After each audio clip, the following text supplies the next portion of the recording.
केंद्र सरकारला रिझर्व्ह बँकेकडून यंदा आजवरचा सर्वाधिक 2.5 ते 3 लाख कोटी रुपयांचा मोठा लाभांश मिळण्याची शक्यता आहे। रोख बाजारात अल्पकालीन रोख्यांच्या परताव्यात आकस्मिक वाढ झालेली आहे असं विश्लेषकांकडून सांगण्यात आलं। केंद्रीय ग्राहक संरक्षण प्राधिकरण अर्थात सीसीपीएनं उबरला दणका दिलेला आहे। भाड्याव्यतिरिक्त बक्षिसाच्या आगाऊ मागणी प्रकरणी उबरला नोटीस बजावण्यात आली आहे। पुण्यातील दळणवळण गतिमान करण्यासाठी येरवडा ते कात्रज दरम्यान ट्विन टनल तयार केला जाणार आहे आणि या दृष्टीने पीएमआरडीएनं प्रकल्पाच्या पूर्व व्यवहार्यतेचा अभ्यास करण्यासाठी सल्लागार संस्थेची नियुक्ती करण्याचं निश्चित केलंय। पुणे शहरात मंगळवारी झालेल्या जोरदार पावसाचा तडाखा महावितरणाच्या वीज यंत्रणेला बसल्यानं अनेक ठिकाणी वीज पुरवठा खंडित झाला। काही ठिकाणी झाडं पडल्यानं आणि काही ठिकाणी पाण्याच्या लोंढ्यांमुळे वीज पुरवठा विस्कळीत झाला होता। अंधेरी पूर्व आणि पश्चिमेला जोडणारा गोखले पूल वाहतुकीसाठी खुला झाल्यानंतर आता 23 मे पासून या पुलावरून बस गाड्या देखील धावणार आहेत। गेले तब्बल 7 वर्ष बंद असलेले बसमार्ग येत्या शनिवारपासून सुरू होणार आहेत। आगामी खरीप हंगामात खतं आणि औषधांचं लिंकिंग होणार नाही याची काळजी घेण्याचं मोठ्या खत कंपन्यांना केंद्र सरकारनं आदेश दिलेत। त्यानंतरही लिंकिंग करण्याचा प्रयत्न झाल्यास जीवनावश्यक वस्तू कायद्यानुसार कठोर कारवाई केली जाईल असा इशारा मुख्यमंत्री फडणवीसांनी दिलाय।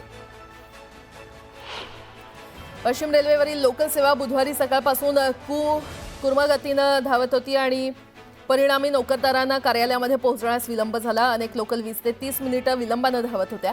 पश्चिम रेल्वेच्या बिघडलेल्या वेळापत्रकाबाबत प्रवाशांनी संताप व्यक्त केला। कृषी विभागानं आगामी खरीप हंगामात 144.97 लाख हेक्टरवर पेरणीचं उद्दिष्ट ठेवलंय, तर गेल्या 5 वर्षांच्या तुलनेमध्ये 204 लाख टन अन्नधान्य गळीत धान्याचं उद्दिष्ट ठेवलेलं आहे। यंदा सरासरीपेक्षा जास्त पाऊस होण्याचा अंदाज हवामान खात्यानं व्यक्त केल्यामुळे पेरणी आणि उत्पादनात विक्रमी वाढ होण्याचा अंदाज कृषी विभागानं व्यक्त केलाय।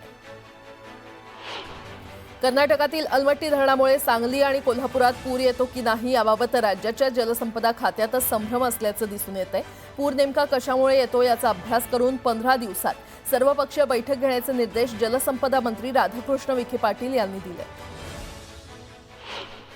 मुंबईतील रस्त्यांच्या सिमेंट काँक्रिटीकरणाची कामं अंतिम टप्प्यात आली असून सिमेंट काँक्रीट ओतण्याचं काम 20 मे पासून बंद करण्यात आलेलं आहे। रस्ते काँक्रिटीकरणाची कोणतीही नवीन कामं सुरू करू नयेत, सुरू असलेली सर्व कामं 31 मे पूर्वी आरक्षित सुरक्षित व्यवस्थेत आणावीत असे निर्देश पालिका प्रशासनानं दिले। कंत्राटदारांनी ज्या पद्धतीने रस्त्यांच्या कामाचं नियोजन करायला हवं होतं ते केलेलं नाही। जे कंत्राटदार काम करत नाही त्यांच्यावर दामदुप्पट दंड आकारा असे निर्देश उपनगरचे पालकमंत्री ॲडव्होकेट आशिष शेलार यांनी मुंबई महापालिका प्रशासनाला दिले। संत ज्ञानेश्वर महाराज पालखी सोहळ्यात आळंदी ते पंढरपूर पायी वारीतील मानाचे अश्व प्रस्थान वारीसाठी रविवारी अंकली इथल्या शितोळे सरकार यांच्या वाड्यातून निघणार आहेत। अंकली ते आळंदी हा सुमारे 315 किलोमीटरचा प्रवास करत मानाचे अश्व पालखी प्रस्थानच्या 1 दिवस आधी आळंदीमध्ये पोहोचणार आहेत। पशुसंवर्धन विभाग अधिक सक्षम होण्यासाठी पशुसंवर्धन मंत्री पंकजा मुंडे यांनी विविध ठोस निर्णय घेतलेले आहेत। पशुधन विकास अधिकारी संवर्गातील 2795 पदांपाठोपाठ आता सहाय्यक आयुक्त पशुसंवर्धन या संवर्गातील 311 पदं भरण्याचे निर्णय घेण्यात आलाय। या पदांसाठी महाराष्ट्र लोकसेवा आयोगानं जाहिरात प्रसिद्ध करून प्रक्रिया सुरू केली आहे।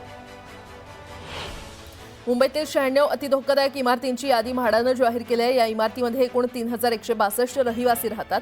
या इमारती रहिवाशांना रिकाम्या कराव्या लागणार आहेत। रहिवाशांनी सुरक्षेच्या नियमांचं पालन करावं आणि कार्यवाहीला सहकार्य करावं असं आवाहन करण्यात आलंय। पुण्यश्लोक अहिल्यादेवी होळकर यांच्या त्रिशताब्दी जयंतीनिमित्त श्री क्षेत्र चौंडी इथे 31 मे रोजी होणाऱ्या भव्य उत्सवासाठी राष्ट्रपती द्रौपदी मुर्मू यांना निमंत्रण देण्यात आलंय। विधान परिषदेचे सभापती राम शिंदे यांनी राष्ट्रपती भवनात भेट घेऊन हे निमंत्रण दिलं।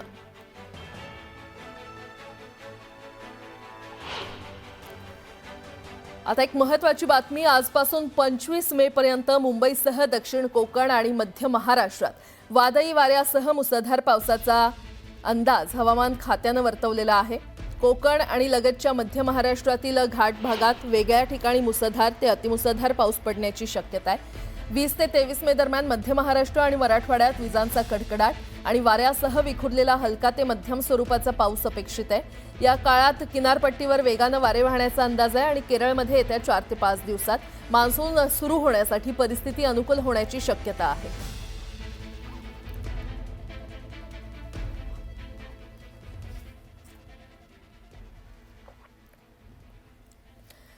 मुंबईमध्ये मुसळधार पावसामुळे जनजीवन विस्कळीत झालेलं आहे. सर्वत्र जोरदार पाऊस कोसळतोय. नवी मुंबईच्या वाशीमध्ये भिंत कोसळली आहे. वादळी वाऱ्यामुळे वाशी नाका फ्रीवेची सीमा भिंत कोसळली असल्याचं कळतंय. सुदैवानं कोणतीही जीवितहानी इथे झाली नसल्यानं मोठा अनर्थ टळलाय.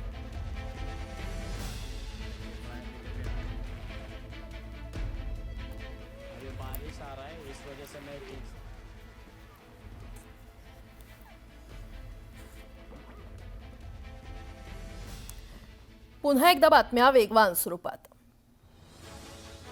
सोलापूर शहरात मुसळधार पाऊस झाला. पावसामुळे सखल भागात पाणी शिरलंय. सोलापुरातील नवी पेठ, 7 रस्ता परिसर, VIP रोड, होडगी रोड, घोंगडे वस्ती आणि मुरारजी पेठ परिसरात पावसाचा धुमाकूळ पाहायला मिळाला.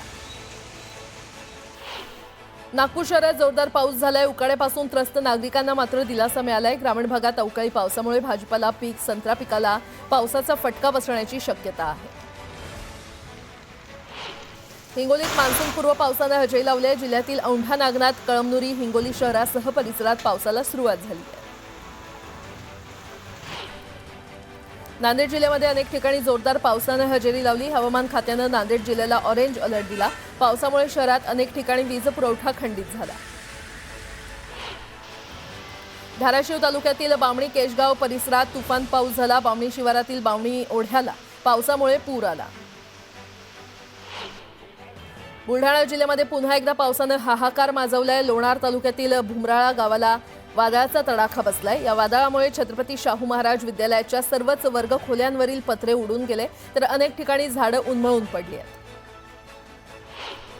लातूर जिल्ह्यामध्ये पावसामुळे ज्वारी, बाजरीच्या पिकांचं मोठं नुकसान झालंय. चाकूर तालुक्यातील चापोली परिसरात अनेक ठिकाणी पिकं आडवी झाली आहेत, तर निलंगा तालुक्यातील कासार, शिरसी, सायाखान, चिंचोली, उस्तुरी आणि कासार, बालकुंदा या भागात देखील अवकाळी पावसानं थैमान घातलं. मान्सूनपूर्व पावसामुळे तुळजाभवानीच्या दर्शनासाठी आलेल्या भाविकांची तारांबळ उडाली. पावसामुळे मंदिर परिसरात पाणीच पाणी पाहायला मिळालं. रत्नागिरी गणपतीपुळे मार्गावर शिरगाव येथील गांजुर्डा मशीदजवळ आंब्याचं भलं मोठं झाड कोसळल्यानं गणपतीपुळेकडे जाणाऱ्या पर्यटकांचा खोळंबा झाला. सातारा जिल्ह्यातील भोसलेवाडी परिसरात मुसळधार पाऊस पडला. या संततधार पावसामुळे महामार्गावर पाणी साचून रस्ता पूर्णतः जलमय झाला. माण तालुक्यातील पूर्व भागाला वादळी वाऱ्यासह मुसळधार पावसानं झोडपून काढलं. मान्सूनपूर्व अवकाळी पावसानं या माणखटाव भागात दमदार हजेरी लावली. चंद्रपूर शहरात पावसानं हजेरी लावली. विजांच्या कडकडाटासह जोरदार पाऊस झाला. पावसामुळे वातावरणात गारवा निर्माण झाला असून उकाड्यानं हैराण झालेल्यांना दिलासा मिळालाय. इतर देशात कोरोनाची रुग्णसंख्या वाढत असली तरी भारतात आणि महाराष्ट्रात या रुग्णांची संख्या अद्याप वाढलेली दिसून येत नाहीये. दरम्यान परदेशातील आढळत असलेल्या रुग्णांमधील विषाणू हा कोरोना विषाणूंच्या 2 उपप्रकारांपासून नवीन उपप्रकार तयार झालेला आहे. तो सौम्य स्वरूपाचा आहे असं मत तज्ज्ञांनी व्यक्त केलंय.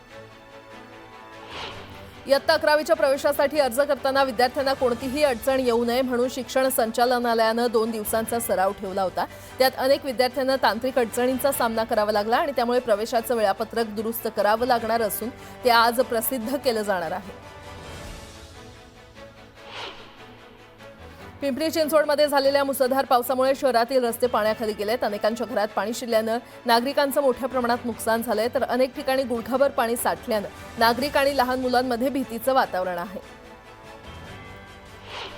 2007च्या बॅचचे IAS अधिकारी नवल किशोर राम यांची पुणे महानगरपालिकेच्या आयुक्तपदी नियुक्ती करण्यात आलेली आहे. नवल किशोर राम यांनी 2014च्या निवडणुकांच्या काळात बीडच्या जिल्हाधिकारी पदाची जबाबदारी चोखपणे सांभाळली होती.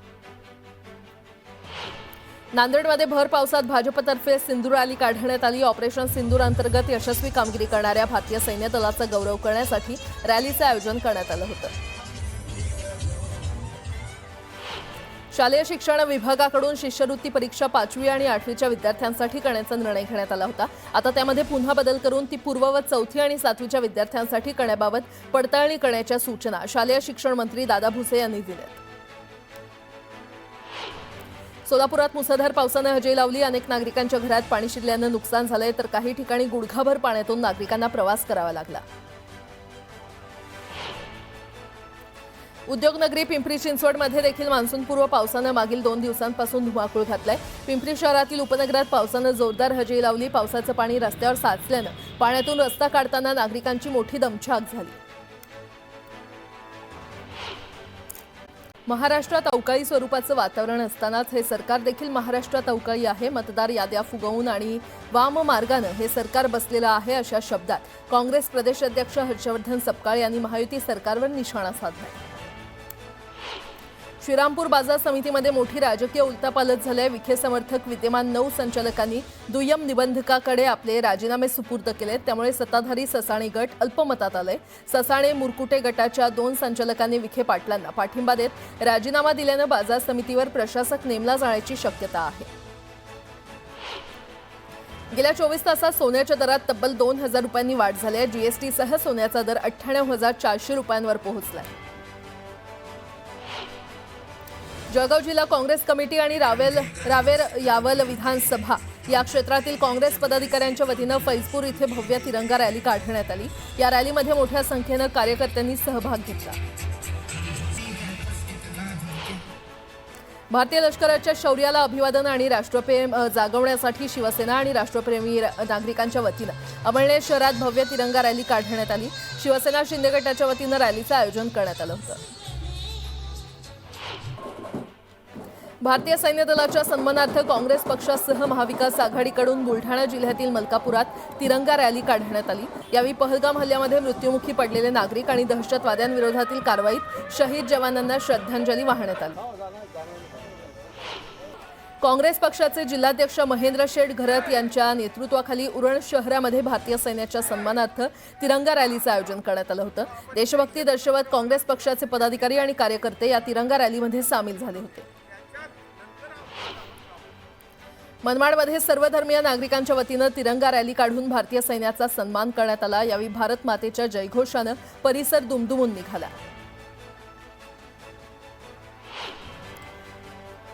आता एक मोठी बातमी, पिंपरी चिंचवडमध्ये पावसानं हाहाकार माजवलाय। जोरदार पावसामुळे शहरातील रस्ते हे जलमय झालेत। अनेकांच्या घरात पाणी शिरल्यानं जनजीवन विस्कळीत झालंय। तर आकुर्डी परिसरातील गुरुदेव नगरात गुडघाभर पाणी साचल्यानं नागरिकांना आणि लहान मुलांना रात्र जागून काढावी लागली आहे। शहरातील रावेत, नाशिक फाटा, डुडुळगाव या परिसरातील रस्त्यांवर साचलेल्या पाण्यातून रस्ता काढताना नागरिकांची मोठी दमछाक झाली। पहिल्या पावसातच प्रशासनाची पोलखोल झाली आहे। बोगस बियाण्यांना चाप बसवण्यासाठी मुख्यमंत्र्यांनी मोठा निर्णय घेतलाय। जिल्हाधिकाऱ्यांनी लिंकिंगबाबत कडक निर्देश द्या। कंपन्या सक्ती करत असल्यास कंपन्यांवर कारवाई करा, असे निर्देश मुख्यमंत्र्यांनी दिले। उपमुख्यमंत्री अजित पवार मंत्रालयातील बैठक संपवून देवगिरी बंगल्यावर जायला निघाले, तेव्हा त्यांची कार आणि सुरक्षा रक्षकाचा ताफा तयार नव्हता। अजित पवार जवळपास 10 मिनिटं कारची वाट पाहत तात्काळ उभे होते। कार न आल्यानं अजित पवारांनी सुरक्षा रक्षकांची चांगलीच खरडपट्टी काढली। तर शेवटी वैतागून अजित पवार सुरक्षेसाठी असणाऱ्या पोलिसांच्या कारमधूनच देवगिरीवर निघून गेले। महाविस्तार AI ॲपचं मुख्यमंत्र्यांच्या हस्ते उद्घाटन पार पडलं। राज्य सरकारकडून शेतकऱ्यांसाठी अधिकृत ॲप तयार करण्यात आलं असून AIच्या माध्यमातून शेतकऱ्यांना मदत केली जाणार आहे। काँग्रेस नेते विजय वडेट्टीवार यांनी ऑपरेशन सिंदूरवरून वादग्रस्त वक्तव्य केलं। शत्रू राष्ट्राच्या 15,000च्या ड्रोनसाठी 15 लाखांचे मिसाईल लागले, असं विजय वडेट्टीवार म्हटलेत। तसंच युद्धात आपलं किती नुकसान झालं, आपल्या किती राफेल विमानांचं नुकसान झालं, असे प्रश्न विचारणं यात काही चुकीचं आहे का, असा सवाल वडेट्टीवार यांनी केलाय।